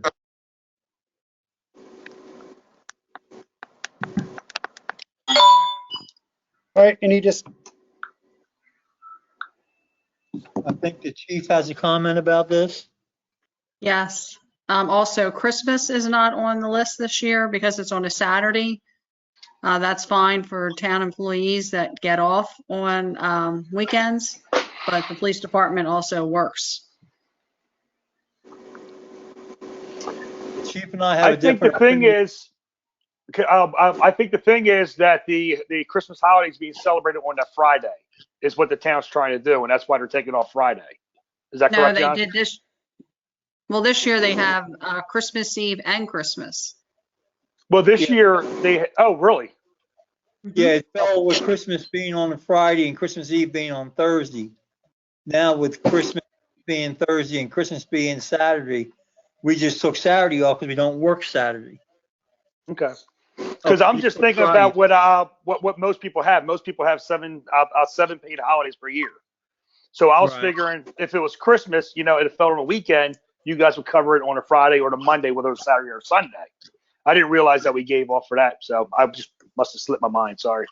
So we gave off Christmas Day or Christmas Eve, and the chief and I have an opinion on this one. So I don't think that the police should get the extra holiday. Or I think they're working it if they do get it. She certainly does. And my part about it is these holidays are days where the town hall is closed. And that police officers, there's a difference. The town employee gets a day off. The police officers get paid for the holiday. They are not getting paid for the holiday because it's not a holiday. It's a weekend. Well, they would be getting paid if council was to give it to them. Yes.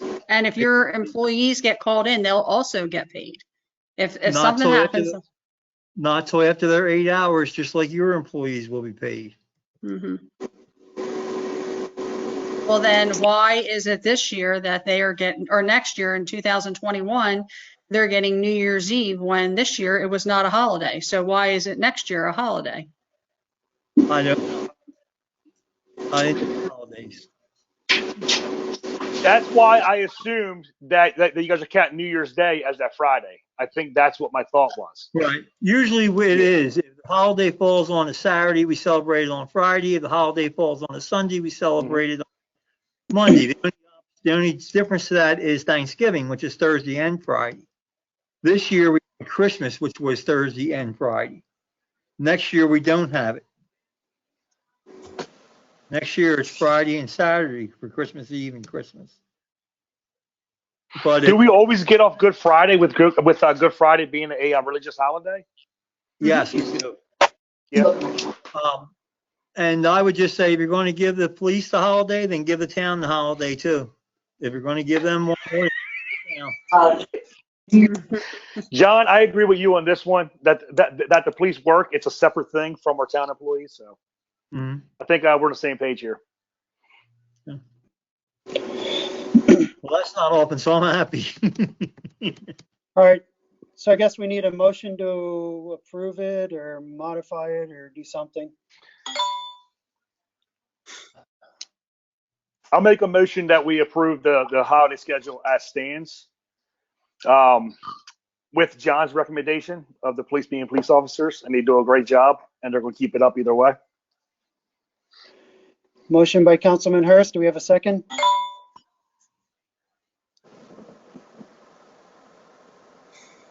I think you're too far. I'll second. Seconded by Councilman McEwen. Any further discussion? Could you clarify for me, please, what we're saying about the police officers? If Christmas is on Saturday, are they getting holiday pay for working on Saturday? No. They'll get holiday pay for Friday. No, not under the current proposal. But they will get, so their Christmas holiday is technically Christmas Eve. Right. Yeah. For everyone in the town. Right. Just like the towns are. This holiday is Christmas Eve as well.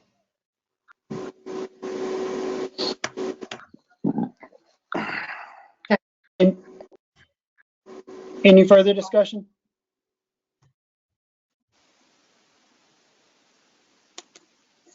All right, we'll vote by roll. First district? Yes. Second? Yes. Third? Yes.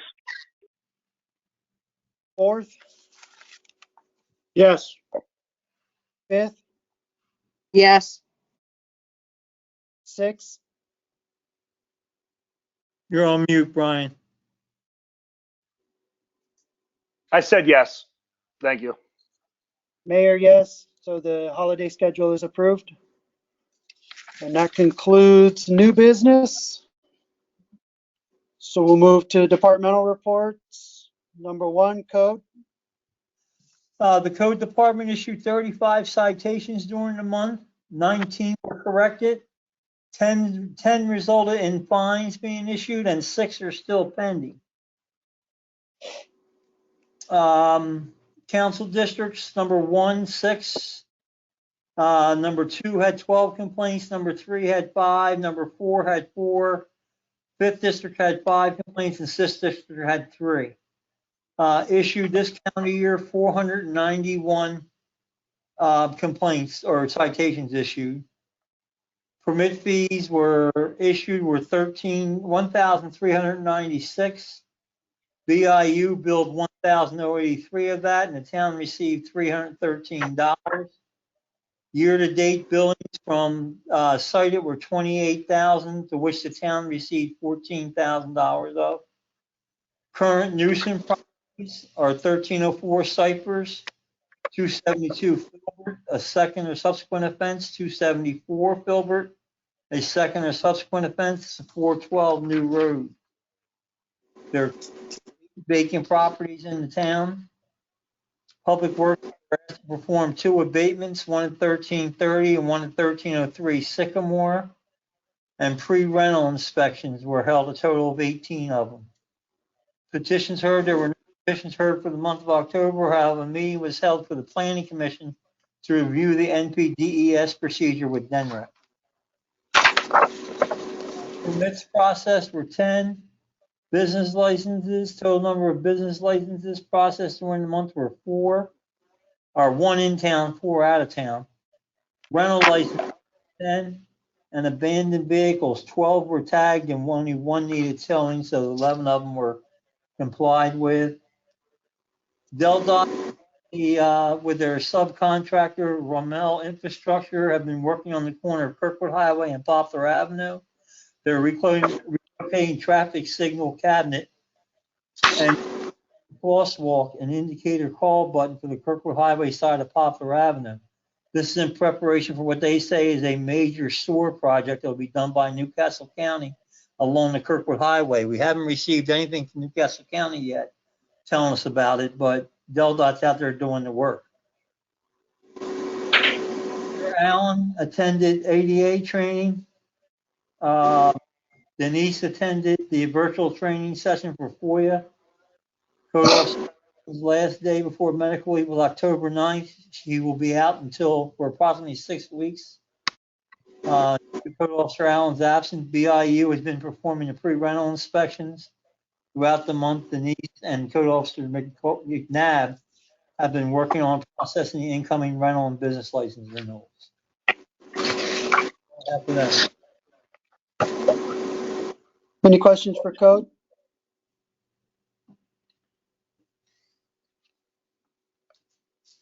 All right, hearing none, we'll move on to Finance. The Finance Director is here at the meeting with us tonight. If you have specific questions for him, his report's included in your package. Property tax revenue through 10/31 was $2,300,704.16 collected. Transfer tax received for the month of October was $15,000. Totals through 10/31 was $91,287. The implementation of the bank fraud protection M&T prevented another fraudulent attempt on our bank.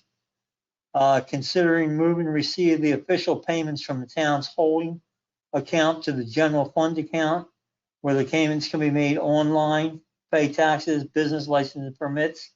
Moving these payments to the general account will streamline the process for recording the payments of this nature.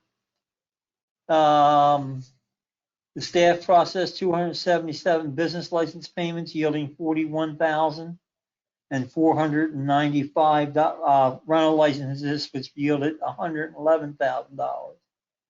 They teamed up with the administration department to work on public service contract issues. They completed the Newcastle County Local Service Function application and work on the Elsmere Emergency Resumption Strategies Administration Code and Public Department. Staff members identified a problem with connectivity with the HVAC system that resulted in rooms in town without heat. The staff members, with the assistance from the town manager, worked with CyberLick and Delaware Micro to resolve the problem. Provided additional finance documentation required by Newcastle County CARES Act for funding. And staff members worked with the town's attorney and sheriff sale issues as part of the October 31st, 2020. The town has only 3 properties on the sheriff sale list due to tax delinquents. The audit is underway. We have some issues with the auditors in what we're being told they're going to bill us. There's been a delay in their producing the audit, and now they tell us there'll be some additional billing because of that delay that we disagree with. So we're meeting with them on Friday to discuss those issues and see if we can hammer those. Finance. Any questions for Finance?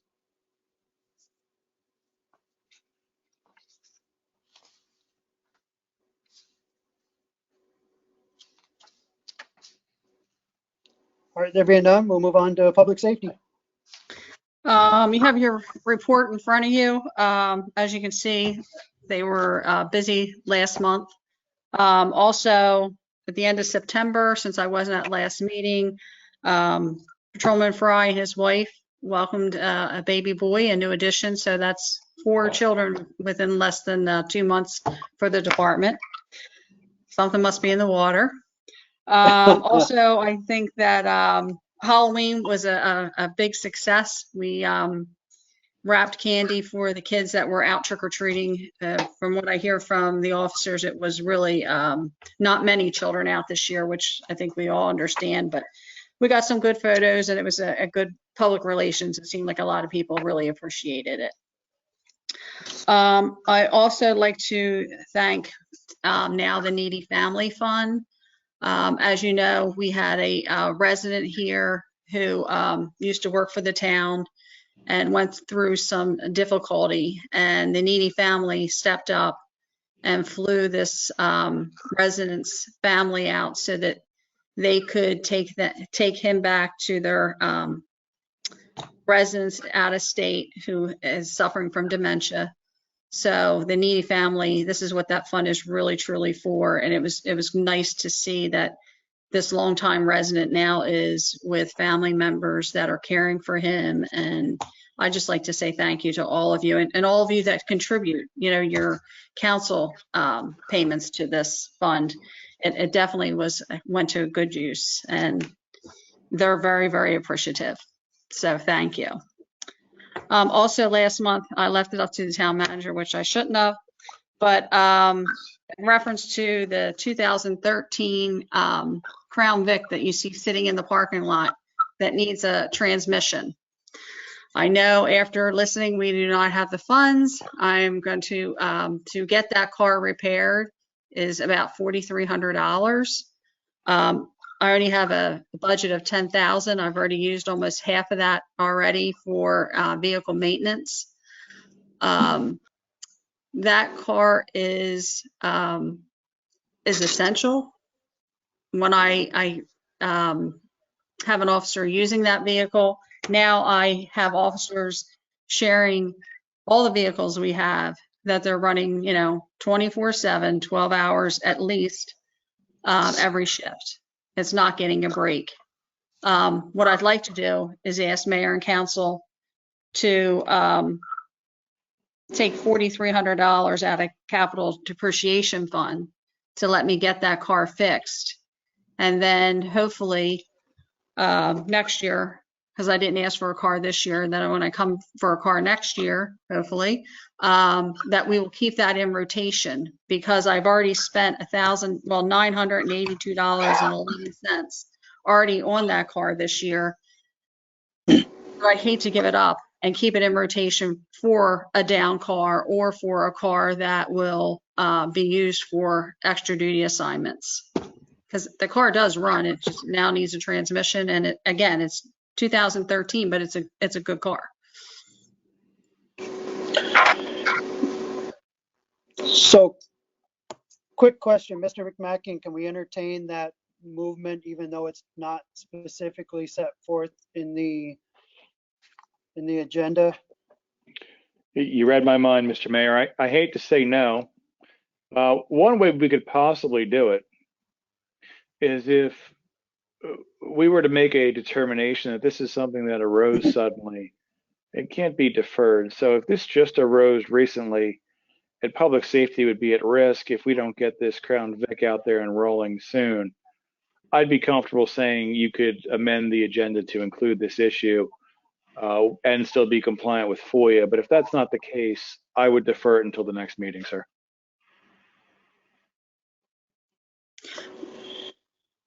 I will say it was on last month's agenda. It was discussed. I think that it wasn't discussed maybe to the point where I had all the information. And that could be slightly my fault too. Could be. Well, did we just get that information recently that would identify how much it's going to cost to repair this, and we just finished exhausting all of our options? Yes. And if you're going to tell council and the mayor and council that public safety is going to be at risk if we don't get this thing up and moving in the next month, then time is indeed of the essence.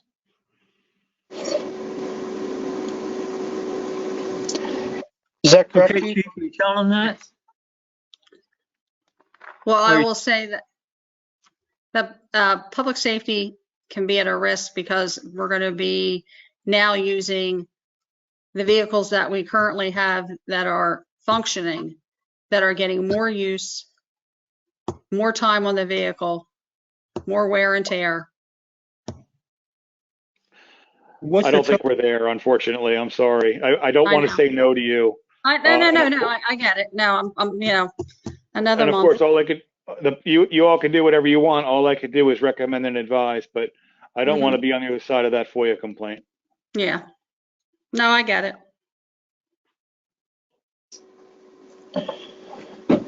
So can we put that on for December, Chief? Yes. Okay. Thank you. But does anybody Any have any questions about Any that? questions?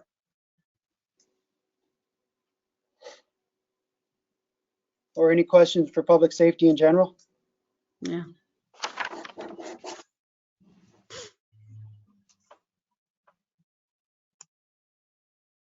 I will take that as a no. Thank you, Chief. Move on to Public Works.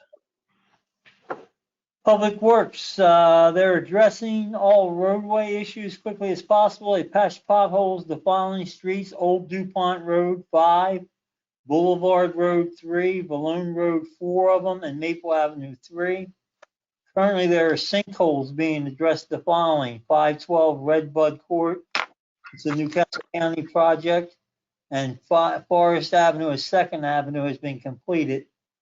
The curb line weed spraying in districts 1, 2, 3, and 4 is complete. With all town streets, the project will resume in the spring of 2021. NPDES for the month of October, departments completed street sweeping in all districts. During the month of October, the street sweeping happened several times in each district, where the department was able to remove 30.8 tons of debris from the roadways. The annual storm drain inspection was completed townwide, and all discrepancies have been noted. The department installed 100 yards of playground mulch in the playground area of the town parks. There was some question as to why we did it now with winter coming. The fact was that it was down to nothing, that the mulch had to be put in there to protect what was there. So we went ahead and bought 100 yards of mulch, playground mulch, and put those in the parks. During the March, October, the department started fogging and sanitizing town hall with the fogging equipment. This is especially done after the elections were held here. The abatements, like I said earlier, 1330 and 13 Maple and 1303 Sycamore. And general dumping continues under the Route 2 viaduct. Continued repainting of the yellow curves in District 5 and 6. That's all for public works. Any questions for Public Works? I do, Mr. Mayor. Ed Zelinski, 1334 Maple. Yeah, well, we'll get to you, Mr. Zelinski, in public comment. Please. Okay. Thank you. I just had one for you. The dumping that is continuing under the Route 2 viaduct, is that ongoing on a month-to-month basis? Because it seems to appear every month. It's weekly. It's something we need to. Every Monday they go down there, they find something else dumped. So it's happening over the weekend? Yes, predominantly. Don't we have portable cameras? We did it one time that we could shift them around town. Do we no longer have those cameras? We have trail cameras, but there's no place to post them. There's no place to put them up and have them do it underneath the bridge here. So you get a good picture.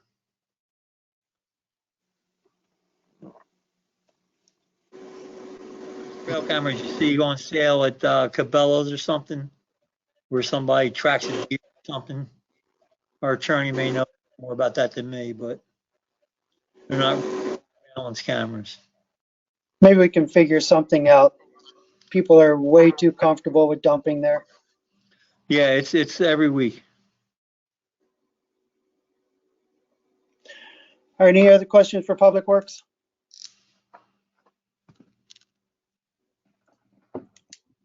All right, hearing none, we'll move on to the town manager's report.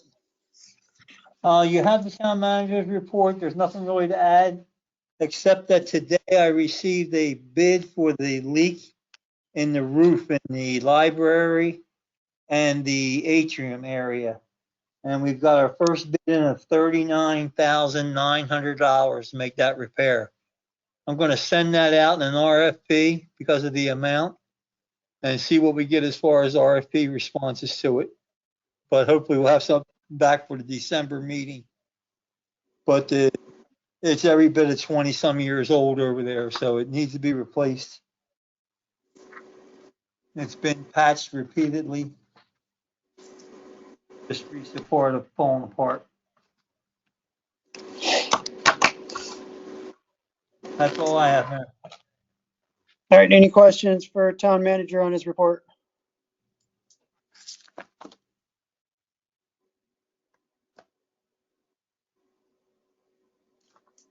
All right, thank you, John. Okay. Any statements by council?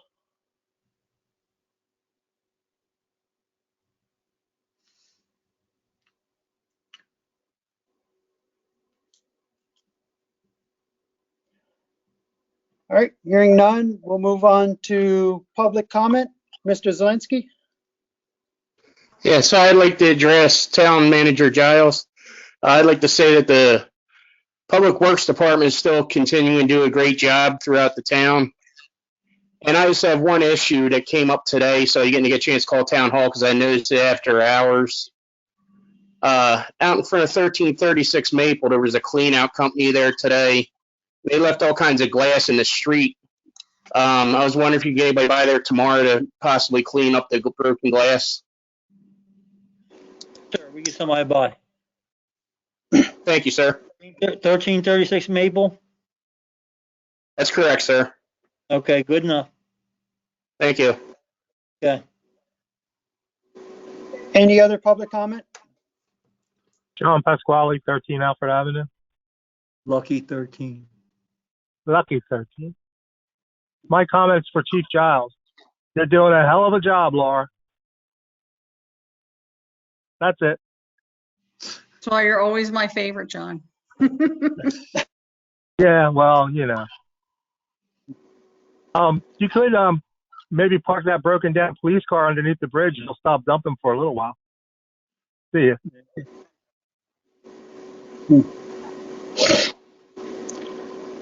Any other public comment?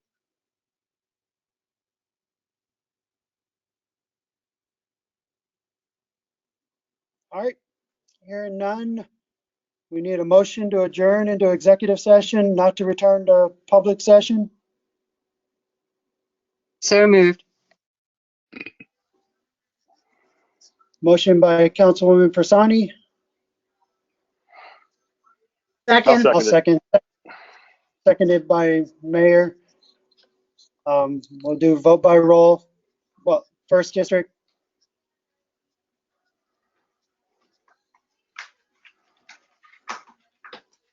Yes. First. Second district. Yes. Third. Yes. Fourth. Yes. Fifth. Yes. Sixth. Yes. Mayor, yes. All right, we'll adjourn into Mayor, before you executive adjourn, Yeah. I just want to put on the record, this is pursuant to Title 29, Section 10004B. The mayor and council will adjourn in an executive session for a strategy session with a town solicitor concerning potential litigation. They will not return to public session. Council, you'll need to log out of this meeting and log into the special executive session meeting that you received notice on today. Then we'll meet there again. Thank Can you. we have a 2-minute break? Yes, yeah. Everybody have a wonderful Thanksgiving. Thank you all.